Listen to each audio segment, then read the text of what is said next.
हाँ जी बच्चों, आज हम लोग आरसी सर्किट को समझते हैं। ठीक है, आरसी सर्किट बहुत ही इंपॉर्टेंट है आईआईटी के लिए। ठीक है, आईआईटी एडवांस में 10 में से आप ये समझो कि 6-7 बार ये क्वेश्चन आया है। और इसके पीछे एक रीजन है कि एक टाइमर सर्किट होता है।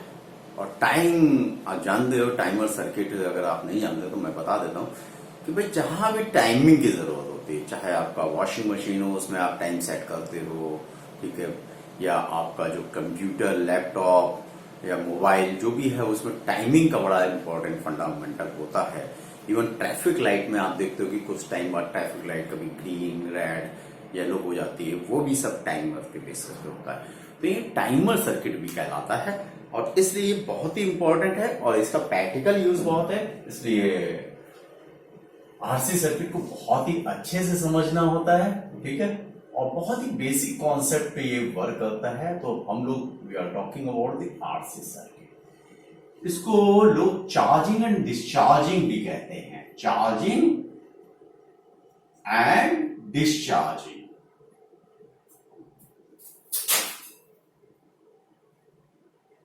Of capacitor with resistance. तो रेजिस्टेंस की हेल्प से हम लोग यहां पे बात करेंगे। Charging and discharging of capacitor with resistance. तो है क्या, हम बच्चों एक रेजिस्टेंस लगाएंगे और एक कैपेसिटर, जिसको कि मार्केट में कंडेंसर बोलते हैं, वो लगा देते हैं और एक की लगा देते हैं बच्चों, है ना। की तो बहुत जरूरी होता है। ठीक, और हम मान लेते हैं बैटरी जिसका कि पोटेंशियल डिफरेंस क्या है, V।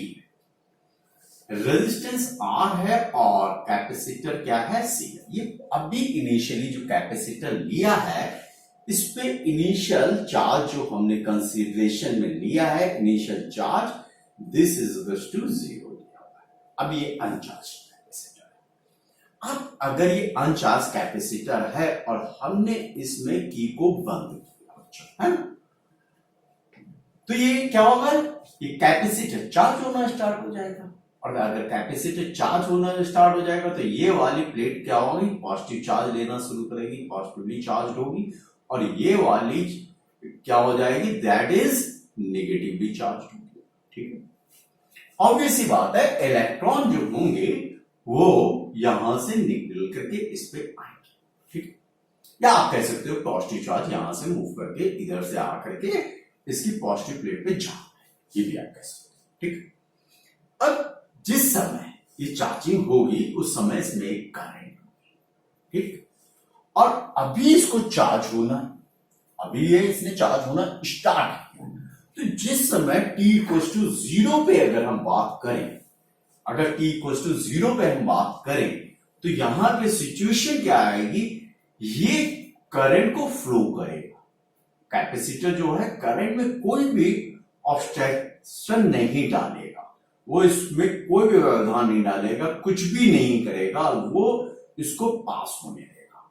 यानी कि ये रेजिस्टेंस आपका ये हो गया और आप चाहो तो कैपेसिटर को हटा भी सकते हो और आप कैपेसिटर को यहां पे हटा भी सकते हो, कोई समस्या नहीं है। ठीक है, तो ये तो अब इस मोमेंट पे जो करंट होती है उसको करंट कितनी आ जाएगी, करंट की value I is equal to V by R and that is maximum current, क्योंकि इसी समय ये करंट क्या होगी, मैक्सिमम होगी, क्योंकि इस समय कैपेसिटर क्या हो रहा है, चार्ज हो रहा है, फुल बेस के साथ कैपेसिटर क्या हो रहा है, चार्ज हो रहा है।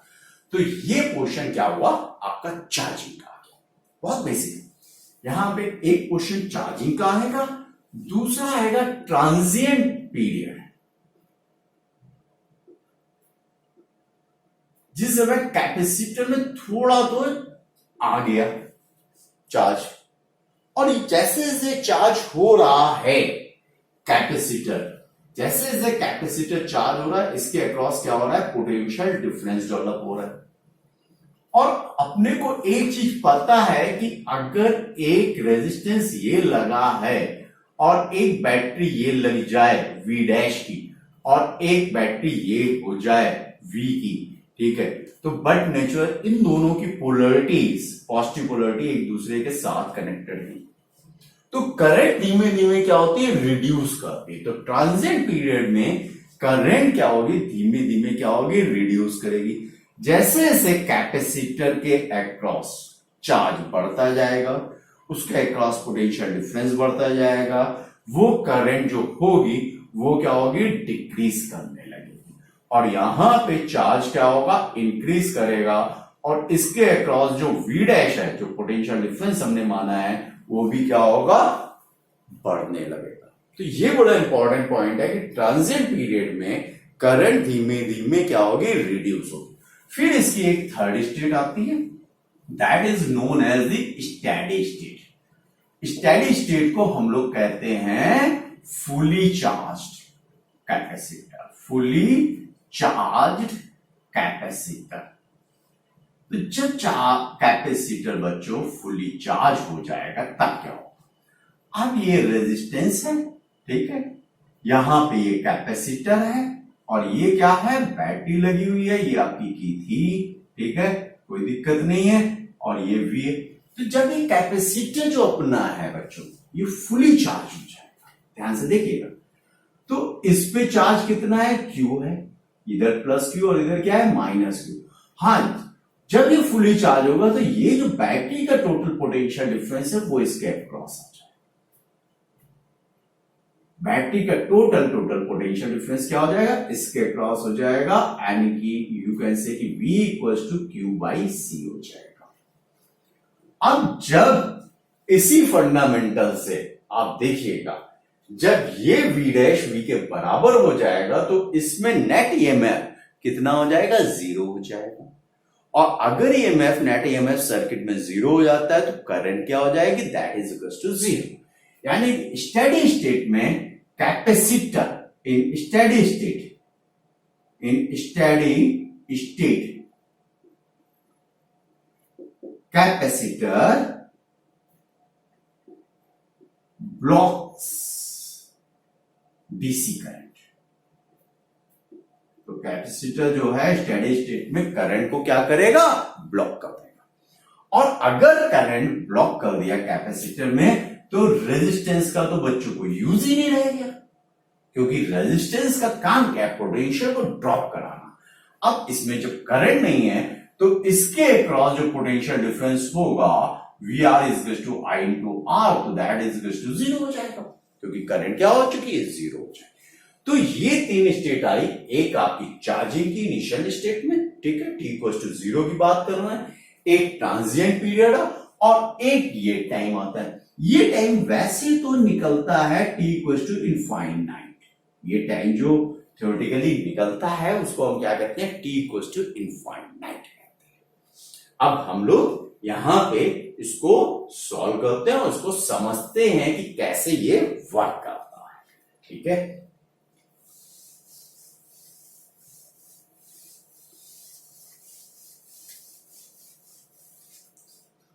तो अगर आपसे कोई पूछता है कि t इक्वल टू 0 पे करंट कितनी होगी, तो आप क्या कहोगे, I मैक्स होगी, और I मैक्स कितना बोलोगे, V अपॉन R को बोलोगे। I मैक्स कितना हुआ, V अपॉन R, क्योंकि t इक्वल टू 0 पे मैक्सिमम करंट इस सर्किट में फ्लो होगी, ठीक है, कोई कंफ्यूजन नहीं। अब इसके डेरिवेशंस पे आते हैं।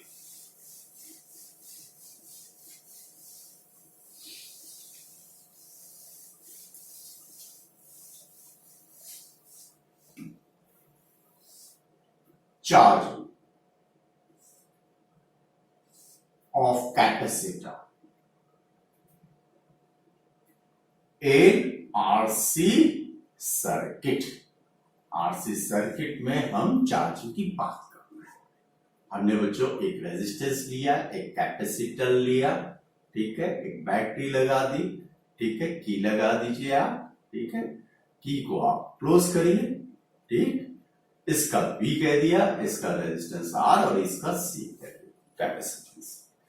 ऑब्वियसली बात है, हमको ये पता है कि नेगेटिव टर्मिनल को हम लोग मोस्टली क्या एज्यूम कर लेते हैं, दैट इज ग्राउंडेड। तो इसका पोटेंशियल कितना हो गया, 0 वोल्ट। इसके क्रॉस, बैटरी के क्रॉस पोटेंशियल डिफरेंस कितना था, V।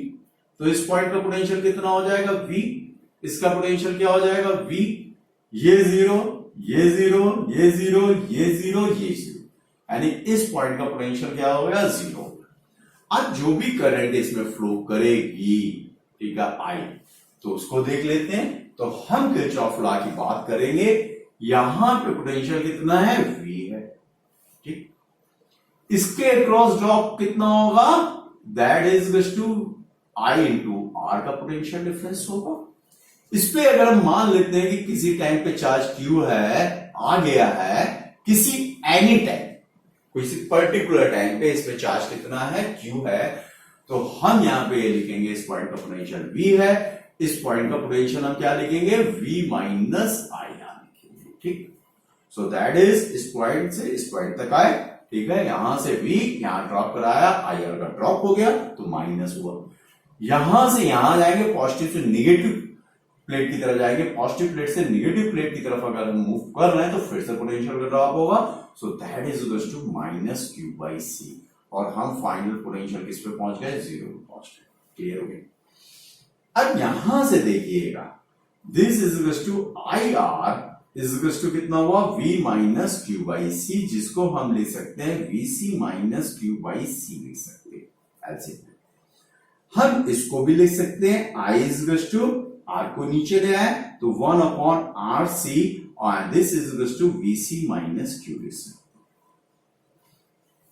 हमारा i को हम लिख सकते हैं बच्चों, क्या लिख सकते हैं, dq बाई dt, क्योंकि चार्जिंग जो हो रही है, ठीक है, चार्जिंग हो रही है, ठीक है, तो हम क्या लिख सकते हैं, i को dq बाई dt लिख सकते हैं। So that is equal to dq by dt is equal to 1 upon R C vc minus Q लिख सकते हैं। अब vc माइनस क्यू को हम यहां ले आए और हम लिख सकते हैं dq upon vc minus Q is equal to 1 upon R C dt लिख सकते हैं। Now integrated, now integrate it. Initially charge कितना है, ठीक है, जीरो है, किसी टाइम पे चार्ज हम मान लेते हैं q। Initial charge on capacitor हमने बच्चों कितना लिया है, q initial, that is equal to zero. And final charge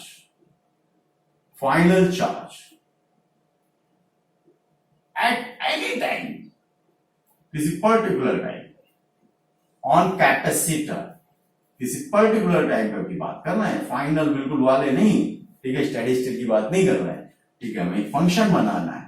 तो Q F is equal to हमने क्या कहा, क्यू एफ, ठीक। Final charge at any time on capacitor, उसको हमने क्या कहा, क्यू का। अब देखिएगा, इसको इंटीग्रेट कराते हैं, that is D Q upon VC minus Q, and this is 1 upon RC constant. अब बाहर लीजिए dt, t equal to zero पे इस पे चार्ज कितना था, जीरो था कैपेसिटर पे, और हमने एज्यूम किया है कि किसी टाइम t पे इस पे चार्ज कितना आ गया, q आ गया। ये जो दिख रहा है 1 अपॉन एक्स dx की तरीके से दिख रहा है, तो इसका इंटीग्रेशन कितना हुआ, ln x हुआ। तो हम यहां पे लिखेंगे ln vc माइनस क्यू लिखेंगे बच्चों, ठीक। और बेसिकली ये x नहीं है तो vc माइनस क्यू है, तो हमें पता है कि हम इस टर्म को नीचे डिफरेंशिएट कर देंगे, तो vc कांस्टेंट है तो जीरो हो जाएगा और माइनस क्यू से 1 आ जाएगा। लिमिट्स प्लेस कर दीजिए, 0 to q, and this is equal to 1 upon R C, integral dt से t आ जाएगा और इसकी भी लिमिट 0 से t आ जाएगी। यहां क्लियर हो गया।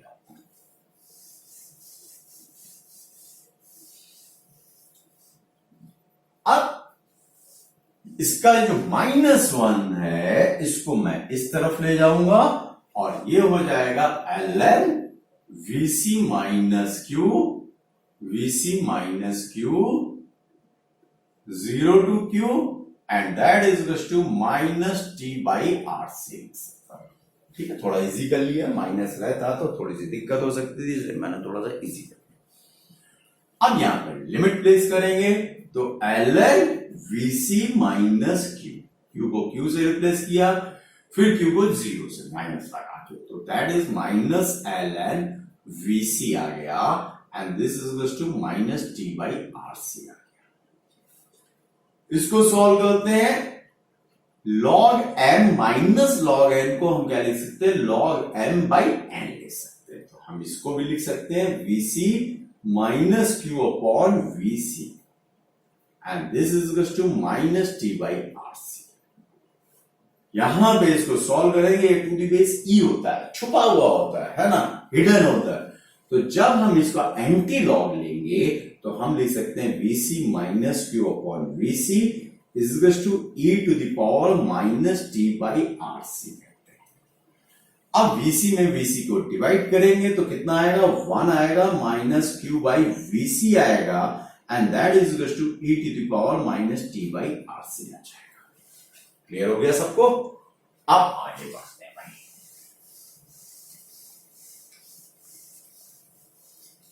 हम इसको सॉल्व करते हैं और हम लिख सकते हैं Q is equal to VC 1 minus e to the power minus T by R C लिख सकते हैं।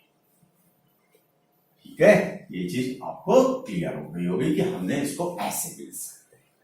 ये तो अपना एक्सप्रेशन आ गया। अब हमने जो आपको बताया था एट स्टेडी स्टेट, अब ध्यान से फिर से एक बार फोकस करिएगा, एट स्टेडी स्टेट पे, ठीक, क्या होगा जब ये फुली चार्ज हो जाएगा, तो मैंने कहा था ये रेजिस्टेंस होगा, ये कैपेसिटर होगा, और ये बैटरी लगी हुई थी, और ये बच्चों क्या लगी थी, की लगी। की को बंद किया था, इसका पोटेंशियल V था, और मैंने बताया था कि जिस समय स्टेडी स्टेट होगा उस समय Q क्या होगा, मैक्सिमम होगा, और अगर मैं उसको Q0 कह दूं, Q0 को हमने क्या लिया है, maximum, this is minus Q, ये क्या है, प्लस, और चार्ज हमेशा पॉजिटिव प्लेट पे कंसीडरेशन लिया जाता है। ठीक है, तो जिस समय ये Q है, ठीक है, तो उस समय उसका cross potential difference V equal to कितना होगा, Q0 बाई C होगा, और ये V और ये V क्या हो जाएगा बच्चों, बराबर हो जाएंगे, तभी तो करंट बंद होगी, यानी कि Q0 क्या है, मैक्सिमम है। यानी कि आप यहां से कह सकते हो कि Q0, यहीं से देखिएगा, Q0 को क्या लिख सकते हो, VC लिख सकते हो। अब जब आप इतना लिख लोगे तो आपका फॉर्मूला आ जाएगा, Q equal to Q0 VC को Q0 से रिप्लेस कर दीजिएगा, 1 minus e to the power minus T by R C हो जाएगा।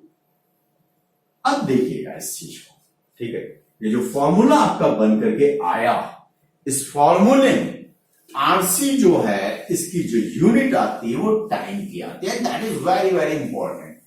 इसको हम टाइम कांस्टेंट कहते हैं।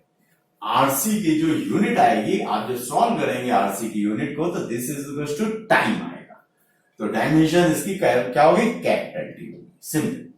तो आरसी को हम लोग क्या कहते हैं, that is equal to tau कहते हैं, यानी कि time constant, this is time constant कहते हैं।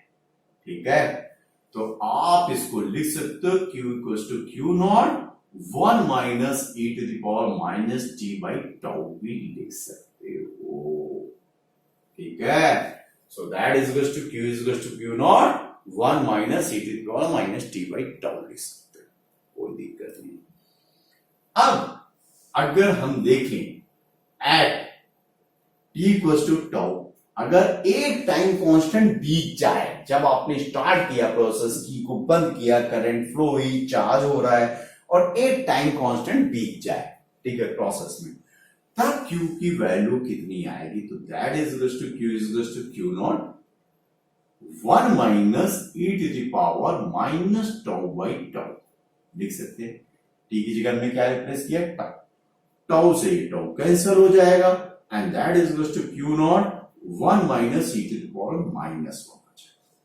इसको सॉल्व करेंगे, Q0 1 माइनस 1 अपॉन e आएगा,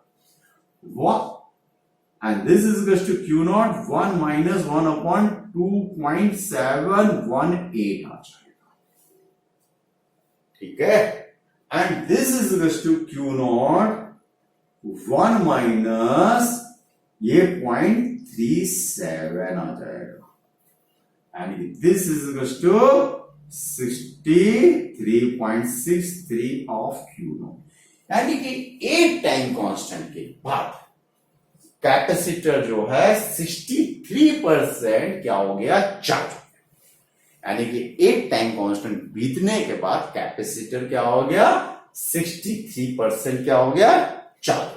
तो इसको लिख भी लेते हैं, after one time constant, after one time constant capacitor becomes 63% charge, 63% charge. अब दूसरी कंडीशन भी देख लेते हैं, सेकेंड कंडीशन भी बच्चों देख लेते हैं। At T equals to infinite, अगर हम टी इक्वल्स टू इनफाइनाइट पे बात करें, यानी कि बहुत लॉन्ग टाइम, माने कि उतना हम लोग यूज नहीं करते, प्रैक्टिकलिटी में हम वो उसको नहीं यूज करते, लेकिन फिर भी थ्योरेटिकली तो है, क्वेश्चन तो आएगा ना। तो at T equals to infinite पे क्यू की वैल्यू कितनी होगी, तो इसी इक्वेशन में प्लेस कर देते हैं, Q equals to Q naught 1 minus e to the power minus infinite by tau, and this is equals to q naught 1 minus 1 upon e की पावर इनफाइनाइट, और किसी की पावर इनफाइनाइट हो, पॉजिटिव नंबर है, ठीक है, 1 से ग्रेटर है, उसका इनफाइनाइट आएगा तो फिर कितना होगा, ये इनफाइनाइट बन जाएगा, that becomes infinite, this becomes infinite, और 1 अपॉन इनफिनिटी 0 होता है, यानी कि क्यू नॉट, यानी कि capacitor becomes fully charge at T equals to infinite. ठीक, ये बात क्लियर हो गई। टी इक्वल्स टू इनफाइनाइट पे कैपेसिटर becomes fully charged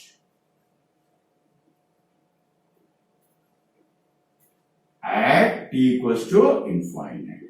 तो t equals to infinite पे बच्चों कैपेसिटर क्या हो जाएगा, फुली चार्ज हो जाएगा। अब इसका ग्राफ भी देख लेते हैं भाई, हमें ये भी पता चल गया, t equals to infinite पे कैपेसिटर क्या हो जाता है, फुली चार्ज हो जाता है, ठीक है। और बाकी बात t इक्वल्स टू टाउ पे कितना हो जाता है, 63% हो जाता है। तो हम इसको देखते हैं, यहाँ पे टाइम एक्सिस बना लेते हैं, यहाँ पे चार्ज, हम जितना भी चार्ज कैपेसिटर में आ रहा है उसको ले लेते हैं, और इसका डायग्राम देखते हैं। तो हमें डायग्राम जो है बच्चों कुछ ऐसा, ठीक, और ये पॉइंट पे जा करके यहां कहीं पे कैपेसिटर क्या होगा, फुली चार्ज होगा, and that is Q max आप कह सकते हो, जिसको मैंने क्या लिया है, क्यू नॉट लिया है। और T equals to tau, T equals to tau, ये हमने कहा टी इक्वल्स टू कितना है बच्चों, टाउ, टाउ कहते हैं टाइम कांस्टेंट, एक टाइम कांस्टेंट। ये कितना हुआ, 0.63 क्यू नॉट, ये कितना आ जाएगा, 0.63 क्यू नॉट। और t इक्वल्स टू इनफाइनाइट पे जाकर के ये क्या हुआ, फुली चार्ज हुआ, यानी कि क्यू मैक्स किसके बराबर हो गया, क्यू नॉट के बराबर हो गया। तो ये ग्राफ इसका चार्जिंग का आता है कैपेसिटर का। फिर भी हम लोग t इक्वल्स टू 5 टाउ, ठीक है, एक और चीज आती है कि एट, थर्ड इसमें पॉइंट समझने वाला है, at t equals to 5 tau, अगर t की जगह हम क्या लिख दें, 5 टाउ लिख दे, ठीक है, देन कैपेसिटर बिकम्स 99% चार्ज। देखो बच्चों, t इक्वल्स टू 5 टाइम्स पे, 5 टाउ पे ये कितना हो गया, 99% चार्ज हो चुका है। तो अगर ये 99% चार्ज हो गया, तो 1% चार्ज होने के लिए कहां से कहां तक का टाइम लेगा, 5 टाउ से लेकर इनफाइनाइट तक का लेगा। तो प्रैक्टिकलिटी में हम लोग इसको क्या मान लेते हैं, फुली चार्ज मान लेते हैं, ठीक है। इसी 99% जब ये कैपेसिटर चार्ज हो जाता है, तो हम प्रैक्टिकलिटी में हम इसको क्या मान लेते हैं, फुली चार्ज मान लेते हैं, लेकिन थ्योरेटिकली नहीं होता, ठीक है। प्रैक्टिकलिटी में तो बहुत सारे एजम्पशंस लेने पड़ते हैं भाई। अब 1% के लिए हम पूरे कई साल का वेट तो नहीं कर सकते, ठीक है। तो क्लियर हो गया कि 99% चार्ज को ही हम लोग क्या मान लेते हैं, फुली चार्ज हो गया कैपेसिटर। क्लियर हो? तो अब हम लोग इसमें कैपेसिटर की बातें करते हैं, कुछ न्यूमेरिकल सॉल्व करते हैं, ठीक है। सिंपल से, तो बहुत सिंपल से न्यूमेरिकल ना करने में कोई मुश्किल नहीं है, ठीक है। बहुत इजी मेथड से न्यूमेरिकल सॉल्व हो जाते हैं, ठीक है।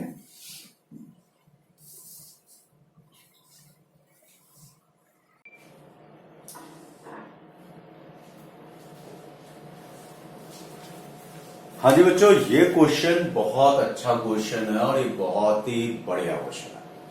अगर एक क्वेश्चन आप इसमें से ये साला समझ जाएं तो मेरा ख्याल है आपको हर क्वेश्चन को करने में कोई दिक्कत नहीं होगी। करंट निकालनी है हमको, डिफरेंट ब्रांचेस में निकालनी है। एक बार निकालनी है at time t equals to 0 पे निकालनी है, यानी कि इनिशियल स्टेट पे, ठीक है। बेसिक कॉन्सेप्ट आपको क्लियर है। b at t equals to infinite में, c क्या है, at time t equals to t। तो हम इसको सॉल्व कैसे करते हैं, सबसे पहले, है ना, इसको सॉल्व करते हैं कि कैसे क्या होगा। बहुत इजी क्वेश्चन है और यही क्वेश्चन 99% टाइम पूछा जाता है। बहुत ज्यादा डिफरेंट क्वेश्चन नहीं आता है, बस कॉन्सेप्ट को समझना होता है। आईडी जानना चाहती है कि आपको कॉन्सेप्ट आता है कि नहीं आता है। तो सॉल्व कर दें। ये अपना रेजिस्टेंस है, हम ए पार्ट को सॉल्व कर रहे हैं। ए अपना रेजिस्टेंस है, ये अपना 2R का रेजिस्टेंस हो गया बच्चों, ये अपना कैपेसिटर है और ये भी 2R है। ये बैटरी लगी है एंड दिस इज की क्लोज करते ही हमें पता है मैक्सिमम करंट फ्लो होगी। कि जैसे ही हम क्लोज करेंगे करंट क्या होगी बच्चों, मैक्सिमम होगी। अब हमको पता है जिस समय करंट मैक्सिमम होगी हमारा ये क्या होगा, शॉर्ट होगा, ठीक है। ये क्या होगा, शॉर्ट सर्किट होगा, यानी कि हम कैपेसिटर को रिमूव कर सकते हैं। तो at t equals to 0 capacitor should be replaced, मैं लिख देता हूं, should be replaced by wire. आप सिंपल एक मेथड यूज करो, जब भी t इक्वल्स टू 0 की बात करो कैपेसिटर हटाई दो, जहां जहां जिस सर्किट में है कैपेसिटर हटा दो, ठीक। ये V वोल्ट है, तो अब हमने कैपेसिटर को बच्चों क्या किया, हटा दिया। ये 2R हो गया, ये R हो गया, ये अपना V है, ये बैटरी लगी हुई है और मैंने कैपेसिटर रिमूव कर दिया भाई, खत्म। और ये क्या हो गया, 2R। ये V वोल्ट की बैटरी। ऑब्वियस सी बात है यहां से कुछ करंट तो चलेगी, मेन करंट आई जाएगी, उसमें से कुछ करंट I1 यहां जाएगी और I2 यहां भी जाएगी। अच्छा थोड़ा सा ध्यान से देखें कि इस क्वेश्चन में क्या है, ये भी 2R है, ये भी 2R है। आपको पता है ये दोनों किसमें लगे, पैरेलल लगे, A और B पॉइंट के बीच में ये दोनों क्या लगे, 2R किसमें लगे, पैरेलल में लगे। तो इनका इक्विवेलेंट कितना हो जाएगा, R हो जाएगा, ठीक। तो हम यहां, और ये अगर ये दोनों ही बराबर है तो I1 I2 भी क्या होंगे, इक्वल होंगे। तो एक चीज तो पता होगा कि I1 इज टू कितना होना चाहिए, I2 होना चाहिए। क्वेश्चन की ब्यूटी है, ठीक है। क्वेश्चन अलग भी हो सकता है, ऐसा नहीं हम कहेंगे कि क्वेश्चन में अलग भी हो सकता है। तो ये R आपका हो गया, ये 2R की जगह हम क्या लगा दें, दिस इज टू R हो गया, और ये आपकी बैटरी, ठीक, V वोल्ट। अब जो करंट इसमें जाएगी मैक्सिमम वो कितनी जाएगी, I is to V upon, ये दोनों सीरीज में लगे हैं, R प्लस R 2R। तो current in circuit, main circuit में कितनी जाएगी, I equal to V upon 2R। अब जो I यहां पे जा रही है यही तो स्प्लिट हो रही है I1 I2 में, इक्वल करंट स्प्लिट होगी, ठीक है।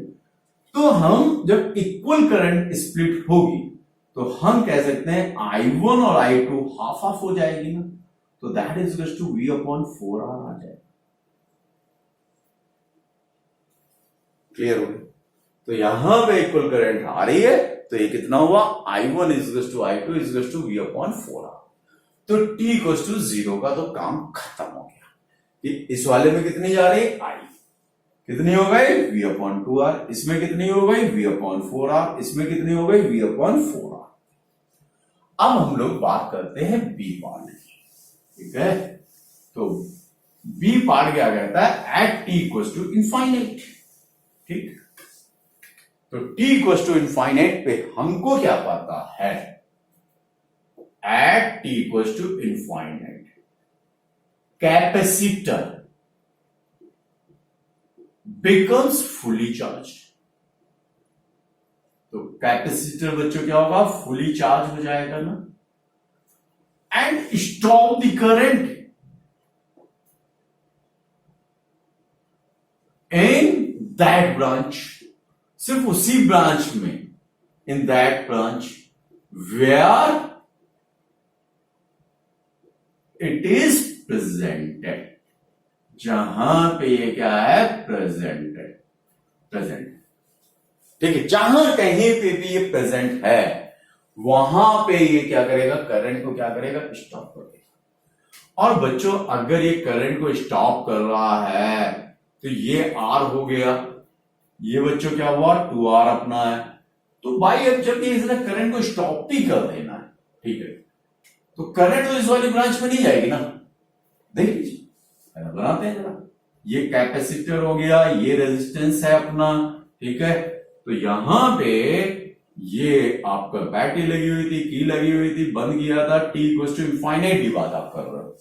और जब t इक्वल टू इनफाइनाइट पे आप बात कर रहे हो तो कैपेसिटर जो है क्या स्टॉप करे, यानी कैपेसिटर जो है कैसा बिहेव कर रहा, ओपन सर्किट, इसको हम लोग कहते हैं। जब ये स्टॉप कर देता है यानी कि ओपन सर्किट हो गया, इन दोनों पॉइंट्स के बीच में एयर है, ठीक है, सर्किट कंप्लीट नहीं है, और सर्किट नहीं कंप्लीट हो तो करंट उछल के नहीं जाएगी, ठीक। ये ओपन सर्किट हो गया।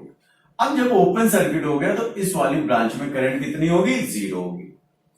अब जब ये इस ब्रांच में करंट 0 होगी तो मुझे जरूरत ही क्या है इस ब्रांच की, नहीं जरूरत है। तो मैं यहां पे सिंपल ये R बनाऊंगा, यहां पे 2R बनाऊंगा, और वो तो ओपन है उसको छोड़ दीजिए। वहां पे अगर हम इसमें करंट हम I2 की बात करें तो कितनी हो जाएगी, 0 हो जाएगी, करंट ही नहीं जा रही। और ये तो अपना बहुत ही सिंपल सा फंडा बन गया। ये दैट इज V हो गया, करंट I हो गया। अब R और 2R किस में लगे हैं, सीरीज में। तो I की वैल्यू बच्चों कितनी आई, V अपॉन 3R, क्योंकि R 2R सीरीज में कितना हुआ, 3R। तो करंट इस समय जो आ रही है इस R में और 2R में, वो कितनी आ रही है, दिस। और इस वाले R में ये जो 2R था, सॉरी ये जो 2R था, इसमें करंट कितनी आ रही थी, 0, क्योंकि इसमें तो कोई करंट आई नहीं रही। तो इस वाले 2R में करंट कितनी हो गई, 0 हो गई। क्लियर हो गया। अब आता है थर्ड पार्ट, ठीक है। थर्ड पार्ट पे आ जाते हैं कि किसी भी टाइम पे आपको निकालना है, ठीक है। तो मैं आपको यहां पे थोड़ा सा शॉर्टकट मेथड बताऊंगा, आप उसको यूज करें हमेशा, और आपका रिजल्ट बहुत अच्छा सा आएगा, बहुत ज्यादा टाइम नहीं लगेगा, ठीक है। तो थर्ड पार्ट क्या कहता है, सी, ठीक। और भी क्वेश्चंस कराऊंगा जहां पे आपको थोड़ा थोड़ा आपको आइडिया लगता जाएगा। तो R ये है, ये अपना 2R का है, ये अपना C है, और यहां पे 2R है, और ये अपना V और बैटरी एंड दैट। क्लियर बच्चों। अब देखो जो C पार्ट है इसमें हमको क्या करना है, हमें कुछ स्टेप्स यूज करना है। ये बड़ा इंपॉर्टेंट, फर्स्ट रिप्लेस करना है, रिप्लेस ऑल बैटरीज या सेल्स और सेल्स बाय वायर, यानी कि हमने क्या करना है, शॉर्ट कर देना है, शॉर्ट सर्किट करना है हमको। जब भी हम क्या करते हैं, वायर से हटा मिला देते हैं, पॉजिटिव और निगेटिव को वायर से मिला देते हैं, तो हम यानी कि क्या कर रहे हैं, शॉर्ट सर्किट कर रहे हैं, ठीक, पहला पार्ट। दूसरा, find R equivalent, find R equivalent between capacitors point या अक्रॉस द कैपेसिटर। तो अब मुझे यहां पे कैपेसिटर कितना था, सी का था, तो ये पॉइंट ए था और ये पॉइंट क्या है, बी है। ठीक, तो मैंने क्या करना है, मैंने बड़ा सिंपल से करना है भाई, मैंने इसको क्या करना है, शॉर्ट सर्किट कर देना है। और जब मैंने इसको शॉर्ट सर्किट किया तो ये जो वी बैटरी थी खत्म, ये वी बैटरी बच्चों क्या हो गई, खत्म हो गई। यहाँ पे 2R किया, इसको ऐसे ज्वाइन किया, इसको यहां पे ऐसे छोड़ दिया और ये अपना 2R ये लगा हुआ है। हो गया भैया। अब मुझे निकालना है ए और बी के बीच में इक्विवेलेंट, जिसको हम क्या कह रहे हैं, आर इक्विवेलेंट। इसको हम ए और बी के बीच में हम क्या निकालेंगे, आर। तो ये आर और ये 2R ये किस में लगे, पैरेलल में, उसके साथ ये 2R किस में लगा है, सीरीज में। तो आर इक्विवेलेंट निकालना बहुत आसान हो गया, R1 R2 upon R1 plus R2। तो R इंटू 2R और R प्लस 2R ये हो गया, और साथ में उसके ये सीरीज में लगा, ये 2R ये सीरीज में लग गया बच्चों। ठीक, और ये दोनों जो थे इनको हमने ये लिख लिया, इनका इक्विवेलेंट निकला है। So that is equals to 2R by 3 आ गया, प्लस 2R हो गया। ठीक, 2R स्क्वायर अपॉन 3R, तो 2R बाई 3। तो दिस इज 3 to 6, 6 to 8, तो this is equals to 8R by 3। Clear हो गया। अब जब इतना क्लियर हो गया तो कोई समस्या नहीं। ठीक है, अब आसान हो गया। हमने आपको ये दो मेथड बताए, अब आपको फॉर्मूले में सिंपल प्लेस करना। और कौन सा फॉर्मूला, थोड़ा सा फॉर्मूले में चेंज कर दिया। ठीक है, फॉर्मूला वही है, हल्का सा लिखने के मेथड में हमने क्या लिखा, चार्जिंग के लिए Q इज इक्वल्स टू क्या लिखा, this is equals to Q naught 1 minus e to the power minus T by tau था, तो यहां पे लिखा R इक्विवेलेंट इंटू C। ठीक, कैपेसिटी है। So this is this. अब यहां पे Q नॉट कर दिया 1 minus e to the power minus T by R equivalent कितना आया, 8R by 3। So that is equals to 8R और 3 ऊपर चला गया 8, and this is equals to Q। ये चार्ज आ गया ना बच्चों, और Q नॉट अपने को पता है कैपेसिटर में जब फुली चार्ज हो जाता था।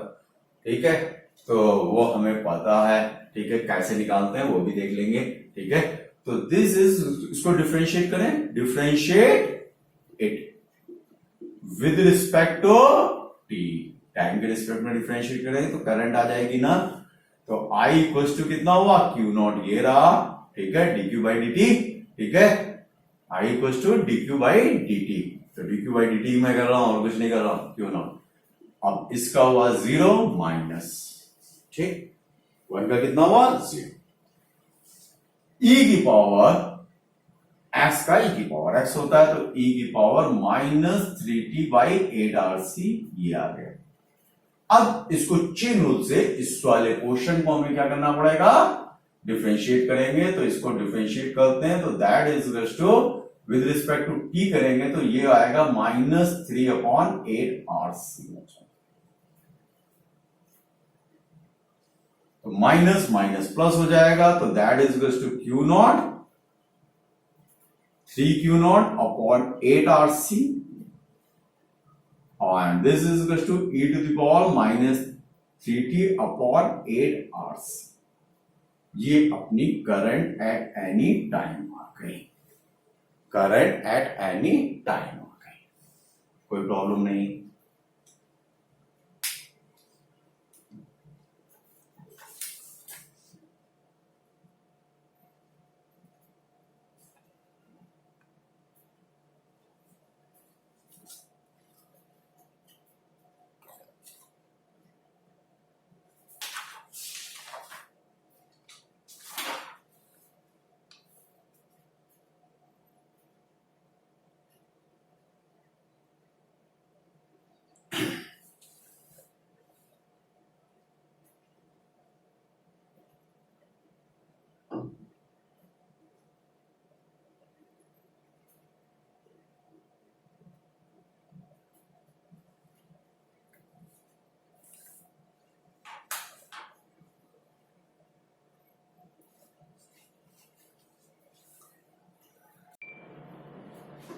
तो बच्चों हम लोगों ने क्यू नॉट भी निकालना है ना, तो हमें पता है ये आर लगा, ये टू आर लगा, ये टू आर लगा, ये क्या लगा है, कैपेसिटर लगा हुआ, ये बी पॉइंट है। अब हमें पता है कि जिस समय क्यू नॉट क्या होती है, मैक्सिमम वैल्यू होती है ना, और मैक्सिमम वैल्यू के टाइम पे ये क्या करता है, ओपन सर्किट की तरह बिहेव करता है ना। तो जब ये ओपन सर्किट की तरह बिहेव करता है तो यहाँ तो कोई करंट जाएगी नहीं टू आर में, ये अपने को पता था। तो जो भी करंट जाएगी वो यहां जाएगी ना, ऐसे जाएगी, ये जाएगी, ये जाएगी, ये ऐसे निकल जाएगी, है ना, यही तो है ना। तो आर और टू आर किसमें लगे थे, सीरीज में, तो करंट कितनी हो गई, V/3R। अब अगर हम ए पॉइंट और बी पॉइंट इसको कंसीडर कर लें तो जो इसके अक्रॉस पोटेंशियल डिफरेंस होगा वही तो बच्चों कैपेसिटर के अक्रॉस पोटेंशियल डिफरेंस होगा, क्योंकि ये ए पॉइंट एक तरीके से जो ए पॉइंट का पोटेंशियल है वो यहां आएगा और बी पॉइंट का पोटेंशियल घूमते घूमते घूमते घूमते कहां आ जाएगा, यहां आ जाएगा। तो इनके अक्रॉस पोटेंशियल डिफरेंस निकल आएगा ना एबी के अक्रॉस, जो एबी के अक्रॉस पोटेंशियल डिफरेंस होगा वही क्या होगा, कैपेसिटर के अक्रॉस पोटेंशियल डिफरेंस होगा। तो VAB is equal to I into this 2R, भाई 2R के अक्रॉस तो निकाल ही सकते हो, वही AB के अक्रॉस पोटेंशियल डिफरेंस है। तो V/3R इंटू 2R, तो this is equal to 2V/3 निकाला। अब इसकी वैल्यू यहां पे प्लेस कर देंगे, so that is equal to 3, ठीक है। Q naught is equal to कितना आ जाएगा, जब VAB आ गया तो Q naught is equal to कितना होगा, C इंटू VAB जो कैपेसिटर के क्रॉस पोटेंशियल डिफरेंस है, इंटू 2V/3। तो 3 into C into 2V/3 upon 8RC, and this is equal to e to the power minus 3t upon 8RC, ठीक। So from here 3 से 3 cancel हो जाएगा, ठीक है, C से C भी कैंसिल हो जाएगा। So this is 2V upon 8R आ रहा है, e to the power minus 3t upon 8RC। तो ये करंट हमारी आ गई, क्लियर। तो एट t